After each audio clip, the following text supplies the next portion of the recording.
Hi, Kiefer. Hi, Rory. Nanny's gonna read Curious George Saves His Pennies. George was a good little monkey and always very curious, especially when he was in Tammy's toy store. There were so many things to wonder about: pogo sticks and skateboards, snow globes and kaleidoscopes, and even finger traps. But George's favorite thing to do in the toy store was play at the train table. Today there was a new train. Its wood was painted bright red, and it had a real working whistle. George held it up to show his friend, the man with the yellow hat. "Not today," his friend said. "We're looking for a present for Noah, remember? He's turning 5. What do you think of this?" George helped his friend pick out a yellow and green hula hoop. While Tammy, the shopkeeper, wrapped the present for the birthday party, George wandered back to the train table. "I have a suggestion, George," said the man as he carried the gift over. "Why don't you buy that new train yourself? The tag says $5. I'm sure you can save the money for it." George felt like this suggestion so much that he was only a little sorry to put the train back down. George had a good time at the birthday party. Noah let everyone have a turn at the hula hoop. It was harder than it looked. As soon as George got home that afternoon, he took his piggy bank down from his dresser.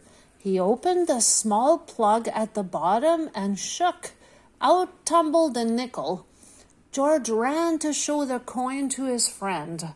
"You have 5 cents, the man said. "I'll give you your allowance early this week. Don't spend it on candy. You have to save it up." The man gave George...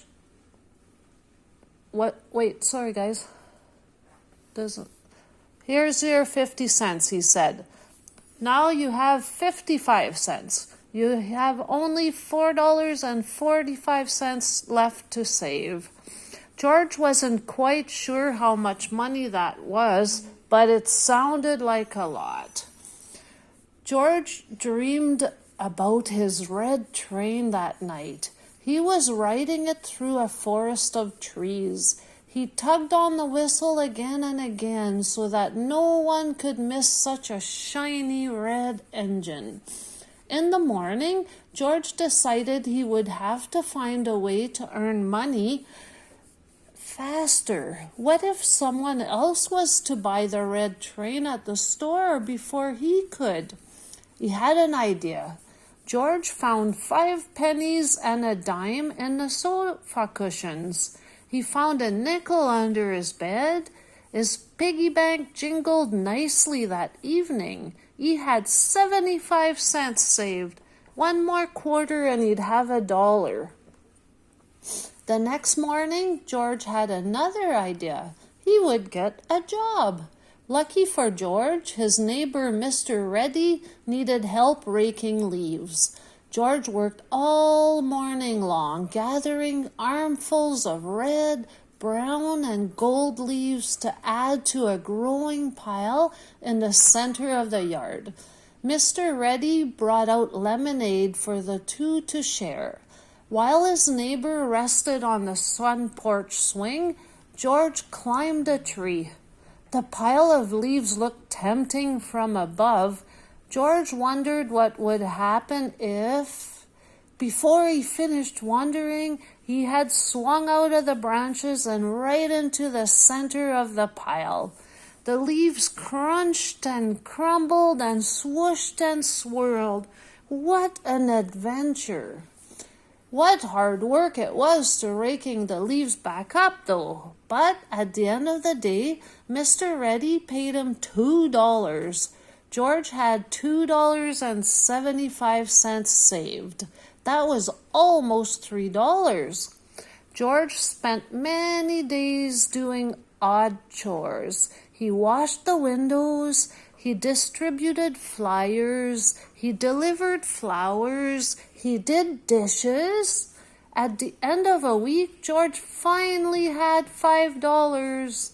"I'm proud of you, George," said the man with the yellow hat. "You saved all that money by yourself. You sure earned that train." George set off for the toy store. The autumn was bright and clear and not very cold. George walked by the park. The neighborhood children were playing with a windsock. Suddenly, it got stuck in a tree. They needed help. George's help. George carefully set his piggy bank down on a nearby park bench where he could keep an eye on it. But little monkeys sometimes forget, and as George began to play with the children, he forgot to check that his bank was still there. Uh-oh. As the afternoon wore on, his friends went home to have dinner. George rushed to the park bench where he had left his piggy bank. The toy store might be closing soon. But his bank was gone. Maybe George had the wrong bench. There were so many in the park after all. But he was disappointed each time he ran up to another empty bench. George walked home sadly. He wondered how long it would take him to save $5 again.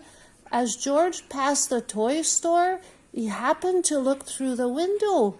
He couldn't believe his eyes. A little girl was holding his piggy bank. George rushed into the toy store just as the girl's mother was saying, "We found this across the street and waited for its owner, but it's getting late. We saw it has the name of your store on the bottom. Can you keep it in case someone comes to claim it?" George jumped up and down on the counter. "Why, George," Tammy said, "is this piggy bank yours? You're lucky Hannah and her mother found it." Hugging his piggy bank tightly, George rushed over to the train section. He located the shiny red engine right away. As he carried it to the counter, the little girl looked at his train shyly. George realized he had not said thank you to her for keeping his savings safe. He looked at his train. He looked at his piggy bank. He looked at Anna. Good deeds deserve to be rewarded, he decided. George set the train down. He upended his bank on the counter and began to sort dollars and coins. George and Hannah walked out of the toy store that day, each carrying a train. George's small engine was not red, but it was shiny and blue, and he had paid for it all by himself. Best of all, he had a new friend who loved to play with trains almost as much as he did. And that's the end of the story. Here Max is going to say good night. Say good night, Kiefer. Good night, Rory. Nanny loves you very much. Good night.